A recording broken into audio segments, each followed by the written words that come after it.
How to examine or optimize a database in DirectAdmin. We assume you have already logged into your DirectAdmin account.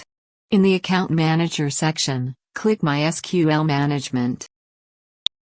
In this MySQL Management interface, you can create new databases or manage existing ones.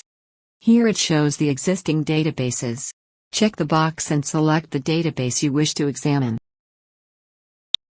You can select as many databases as you wish to examine at a time. Now click Check. It displays a report of check operation.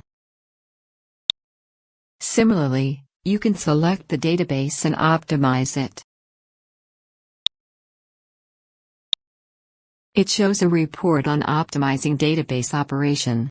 Now you know how to examine or optimize databases. Thank you for watching.